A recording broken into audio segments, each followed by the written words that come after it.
बिस्मिल्लाहिर्रहमानिर्रहीम। अस्सलाम वालेकुम वरहमतुल्लाहि वबरकातुहू। वेलकम टू फूड झटपट। आज मैं आपके साथ शेयर करूंगी अचारी बीफ कोरमा की रेसिपी। इस रेसिपी से आप मटन और बीफ का कोरमा बना सकते हैं। मैं इसमें हल्का सा अचारी टच दूंगी जिससे फ्लेवर नेक्स्ट लेवल का हो जाएगा। बच्चे बड़े इसको शौक़ से खा लेंगे। इस रेसिपी में हम बहुत सी टिप्स एंड ट्रिक्स डिस्कस करेंगे, जैसे कि मीट का टेस्ट, मसालों का फ्लेवर कैसे उभारना है, सब इस रेसिपी में जानेंगे। तो फिर जुड़े रहिएगा एंड तक। रेसिपी को जानने के लिए रेसिपी को एंड तक देखना पड़ेगा। बहुत आसान रेसिपी है, झटपट से बन जाएगी। चलिए जी, मज़ेदार सी रेसिपी स्टार्ट करते हैं।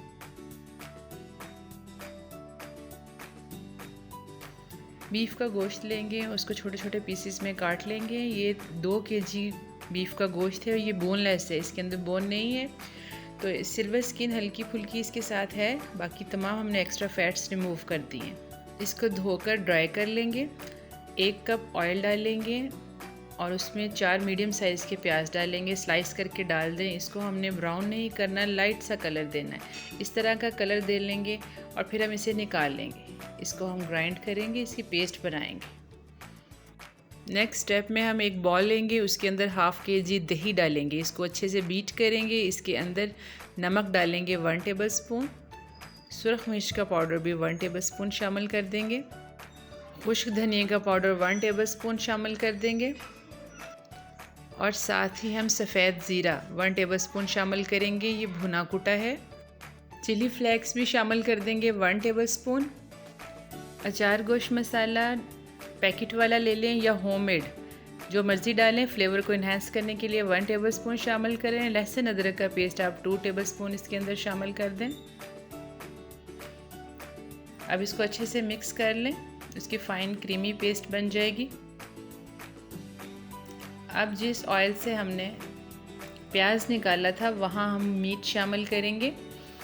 मीट देखिए हमने छोटे छोटे पीसीज में काटा हुआ है ताकि बच्चों को अट्रैक्ट करे, और इसके साथ बिल्कुल भी फैट नहीं है। ये बहुत फाइन बोनलेस बीफ है।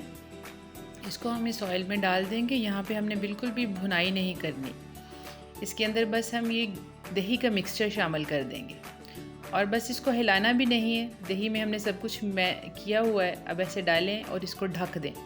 स्टार्ट में हमने हीट जो है वो तेज़ रखनी है 10 मिनट, उसके बाद हमने मीडियम टू लो कर देनी है। ढक्कन एयर टाइट होना चाहिए और आधा घंटा आपने उसको बिल्कुल भी टच नहीं करना। दूसरी तरफ हम जो ब्राउन प्याज था उसमें कुछ हरी मिर्ची और टमाटर डालेंगे, एक फ़ाइन पेस्ट बना लेंगे। टमाटर आप स्किप भी कर सकते हैं, सिर्फ दही में भी बना सकते हैं। अब यहाँ पर हम थोड़ा सा देखें कितना अच्छा फ़ाइन पक रहा है। ये यहाँ पेस्ट शामिल कर देंगे। पेस्ट शामिल करके अब हम यहाँ पे चम्मच चलाएंगे और इसको अच्छे से मिक्स करेंगे। आप देखिए इसके अंदर हमने बिल्कुल भी पानी शामिल नहीं किया, बस दही डाला था। मीट ने अपना पानी छोड़ा, दही ने अपना पानी छोड़ा और ये बहुत अच्छे से गल रहा है। हमने चेक किया है, ये तकरीबन 70% तक कुक हो गया। अब थोड़ा सा और टाइम देंगे, इसको 15 से 20 मिनट और लगेंगे। ये बहुत फ़ाइन गल जाएगा।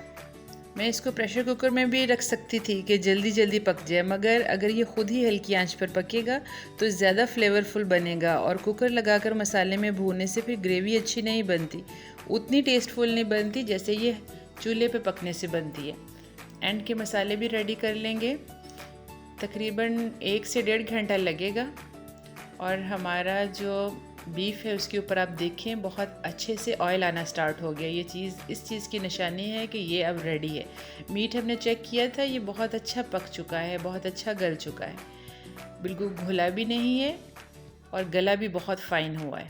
आप लोग चेक करें कितना अच्छा दानेदार बीफ रेडी हुआ है और इसका मसाला भी बहुत अच्छा रेडी हुआ है। अमूमन ये होता है कि हम बीफ बनाते हैं घर में, उसके ऊपर ऑयल नहीं आता। आप देख सकते हैं वीडियो में कितना अच्छा शानदार, जितना ऑयल हमने डाला था तमाम का तमाम ऊपर नज़र आ रहा है। वीडियो में आप देख सकते हैं कि मसाला कितना अच्छा दानेदार रेडी हुआ है।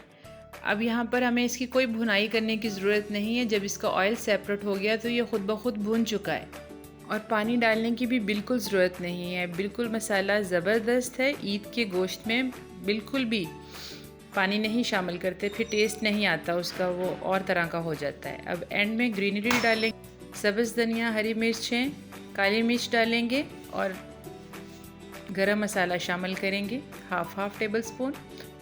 एक और अहम चीज़, इसमें लीमू डालेंगे, लीमू का जूस डालेंगे, 1 लेमन मैंने इसके ऊपर डाला।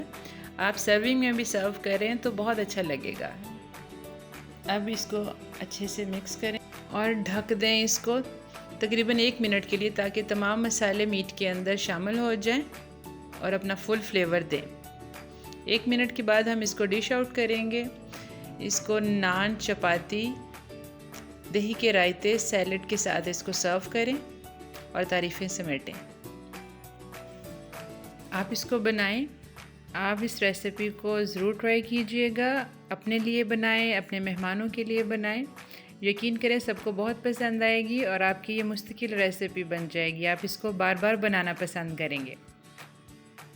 रेसिपी ट्राई करें तो अपना फ़ीडबैक लाजमी शेयर कीजिएगा। उम्मीद है रेसिपी अच्छी लगी होगी। रेसिपी अच्छी लगी तो लाइक और शेयर कर दिया करें। चैनल पर अगर नए हैं तो इसको सब्सक्राइब करना ना भूलिएगा। अपना बहुत सा ख्याल रखिएगा, दुआओं में याद रखिएगा। फिर मिलेंगे नेक्स्ट झटपट रेसिपी में। इजाज़त दीजिए। अल्लाह हाफिज़। Thanks for watching.